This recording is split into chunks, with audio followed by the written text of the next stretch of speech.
இப்போ டாக்டர் அம்பேத்கர் வந்து இந்த சமூகத்தை நேசித்த ஒரு மனிதர். அதுவும் அவரை எப்படி நடத்தின சமூகம் தெரியுங்களா? அவர் வந்து இந்த வெயிட்டிங் ஃபார் அ விசா புக்ல அவர் வந்து தங்குறதுக்கு லாட்ஜ் கிடைக்காம அந்த பாரசீக லாட்ஜ்ல தங்கி அவர வந்து அடித்து வெளியே துரத்திருவாங்க. அப்புறம் வந்து வெளியே வந்து எங்கேயும் போறதுக்கு இடம் இல்லாம, தங்குறதுக்கு கூட இடம் இல்லாம, ஏன்னா யாருனாலுமே நீங்க வந்து மகர் ஜாதி, இது வந்து தாழ்த்தப்பட்டவர், தீண்டத்தகாதவர், உங்களுக்கு ரூம் குடுக்க முடியாது, உங்களுக்கு ஹோட்டல் குடுக்க முடியாது அப்படின்னு சொல்லி, இத்தனைக்கும் அவர் வந்து மிகப்பெரிய படிப்பு படித்தவர். வெளிநாடுகளுக்கு சென்று படித்து அந்த காலத்துல டபுள் டாக்டரேட் வாங்கின ஒரே இந்தியர். அதுவும் தெற்கு ஆசியாவிலே முதல் முறையாக அந்த எக்கனாமிக்ஸ்ல வந்து டாக்டரேட் பட்டம் பெற்ற முதல் மனிதர். இவ்வளவு படித்தவர். அதுவும் அவருடைய பதவியும் வந்து பரோடா மன்னருடைய அந்த சீஃப் அக்கவுண்டன்ட் ஜெனரல் பதவி. ஒரு மிகப்பெரிய பதவி.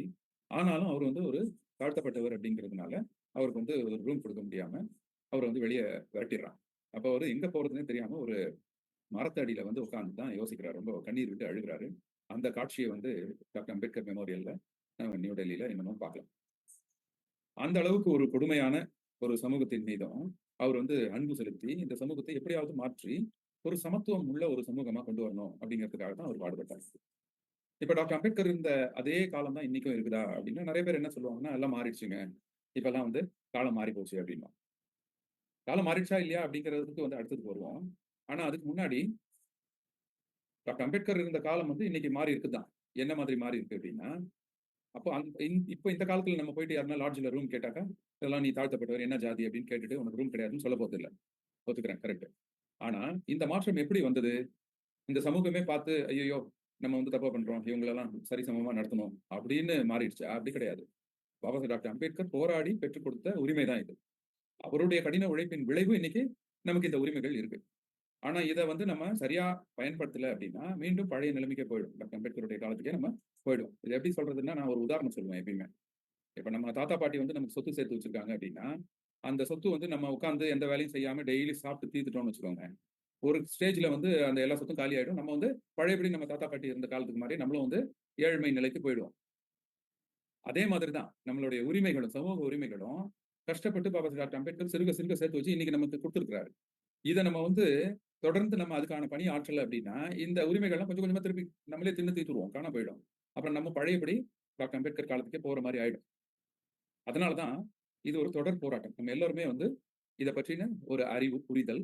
அதுக்கப்புறம் நம்ம என்ன செய்யணும் இந்த சமூகத்தை நோக்கி அப்படின்னு ஒவ்வொருத்தரும் சிந்திச்சுக்கிட்டே இருந்தா மட்டும் தான், இந்த ஒட்டுமொத்த சமூகமும் தன்னுடைய அடக்குமுறையிலிருந்து வெளிய வரும். இல்லன்னா இது வந்து திருப்பி பழைய நிலைமைக்கு போயிடும். இத புரிஞ்சுக்கிட்டதுனால தான் ஓரளவுக்கு படித்து, நல்ல பதவியிலயும், ஓரளவுக்கு எங்களுடைய அன்றாட வாழ்க்கைய பார்த்துக்கிற அளவுக்கு ஒரு தகுதிய டாக்டர் அம்பேத்கர் நமக்கு குடுத்திருக்கும் பொழுது, நாங்க இந்த சமூகத்துக்கு ஏதாவது திரும்பி செய்யணும் அப்படிங்கிற அந்த பே பேக் டூ சொசைட்டி சமூகத்தை நோக்கி திரும்பி பார்க்க வேண்டும் அப்படிங்கிற ஒரு எண்ணத்துல தான் நாங்க வந்து தொடர்ந்து செயல்பட்டுட்டு வரோம். ஏன்னா, டாக்டர் அம்பேத்கர் வந்து 1956ஆம் ஆண்டு அவர் இறந்த வருடம். ஒரு சில மாதங்களுக்கு முன்னாடியே ரொம்பவே கண்ணீர் விட்டு அழுதிருக்கிறார். அப்ப வந்து நானக் சந்திர டூ அவருடைய உதவியாளர். அவர் வந்து போய் அவர்கிட்ட கேட்டிருக்கிறார். "ஏன் பாபா சாஹேப் நீங்க வந்து அழுதுகிட்டே இருக்கீங்க?" அப்படின்னு. அப்ப அவர் சொல்றாரு, நான் வந்து நெறைய கல்வி உரிமைகள்லாம் வாங்கி குடுத்துட்டேன் என்னுடைய மக்களுக்கு. ஏன்னா இது சொல்றது 1956 அப்படின்னா சுதந்திரம் அடைஞ்சிருச்சு. நமக்கான இடஒதுக்கீடுலாம் அங்க அமல்படுத்தப்பட்டுருச்சு. மக்கள் வந்து அந்தந்த பதவியில போக ஆரம்பிச்சுட்டாங்க. கல்வி அ நிறுவனங்கள்ல அவங்களுக்கு இடஒதுக்கீடு கிடைக்குது. அதெல்லாம் பயன்படுத்தி மக்கள் ஓரளவுக்கு அந்தஸ்தோட சட்டப்படி அவர் வந்து சமத்துவத்தை வாங்கி குடுத்துட்டாரு. அப்ப அத பயன்படுத்தி நெறைய மக்கள் முன்னேறிட்டு இருக்கிற காலம் இது. அப்ப அவர் என்ன சொல்லி அழுவுறாருன்னா, நான் கஷ்டப்பட்டு கொண்டு வந்த அந்த உரிமைகளை பயன்படுத்தி யாரெல்லாம் இப்ப வந்து நல்லா படிச்சு, நல்ல பதவிக்கு வந்து சம்பாதிக்க ஆரம்பிச்சுட்டாங்களோ, அவங்கலாம் இந்த சமூகத்தை நம்மளுடைய சமூகத்துக்கு திரும்பி உழைப்பாங்க அப்படின்னு நெனச்சேன். ஆனா அவங்கலாம் வந்து அவங்க குடும்பத்த பார்த்துட்டு அவங்க வயித்த கழுவிக்கிறதுக்கே சரியா போயிடுச்சு. இந்த சமூகத்த யாருமே திரும்பி பார்க்கல. நான் ரொம்ப ஃபெயிலியர் ஆயிட்டேனேன்னு சொல்லிட்டு ரொம்ப அழுக ஆரம்பிச்சுட்டாரு. இது வந்து 1956ல.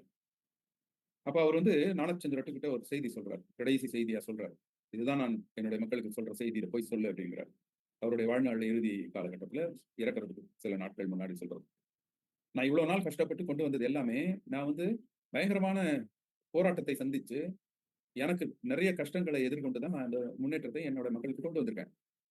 இந்த முன்னேற்ற பாதையில என்னுடைய சமூகம் போக முடியலனாலும், இது இன்னும் முன்னுக்கு இழுத்துட்டு போக முடியலனா கூட, அட்லீஸ்ட் நான் இழுத்துட்டு வந்து இந்த இடத்துல வச்சிருக்கேன் பாருங்க. இந்த இடத்துலயாவது அது இருக்கட்டும். அதுக்காகவாவது அவங்க உழைக்கணும் அப்படின்னு சொல்லியிருக்கிறாரு.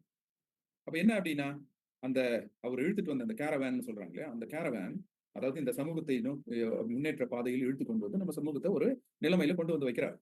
அந்த நிலைமையில அதே நிலைமையில நம்ம மெயின்டைன் பண்ணணும்னா கூட நம்ம தொடர்ந்து வேலை செய்யணும். நம்ம முன்னோக்கி இழுக்கிறதுக்கு தான் வேலை செய்யணும்னு இல்ல.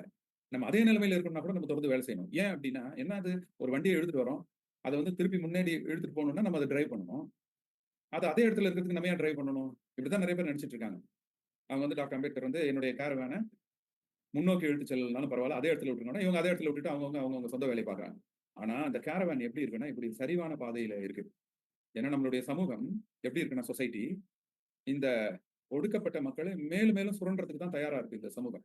அப்பன்னா அத பின்னோக்கி இழுக்கிறதுக்கு தான் அந்த சமூகம் இருக்கு. அப்ப இந்த வண்டி வந்து இப்படி ஒரு சரிவான பாதையில ஏறிட்டு இருக்கிற வண்டி. ரொம்ப கஷ்டப்பட்டு மேல இழுத்துட்டு வந்திருக்கிறார் பாபா சாஹேப் அம்பேத்கர். இப்ப முன்னோக்கி ஏத்தணும்னா, அது ரொம்ப சிரமப்பட்டு நம்ம ஆக்ஸிலரேட்டர்லாம் குடுத்து ஏத்தணும். சரி முன்னேத்தி கொண்டு போக முடியலன்னா கூட, அதே இடத்துல இருக்கணும்னா கூட நம்ம குறைந்தபட்சம் அதுக்கு அந்த என்ஜின இயக்குனா மட்டும் தான் அது அந்த இடத்திலேயே இருக்கும். இல்லன்னா சர சர சரன்னு பின்னாடி போய் டாக்டர் அம்பேத்கருடைய காலத்தை நோக்கி போயிட்டு, அதுக்கும் பின்னாடி போய் வேத காலத்துக்கு போயிடும். இப்ப நம்மள சுத்தி நடக்கிற நிகழ்ச்சிகள்லாம் நம்ம பார்க்கும்போது தெரியுது. நம்மள பின்னோக்கி இழுக்கிற விஷயங்கள் தான் இருக்கு.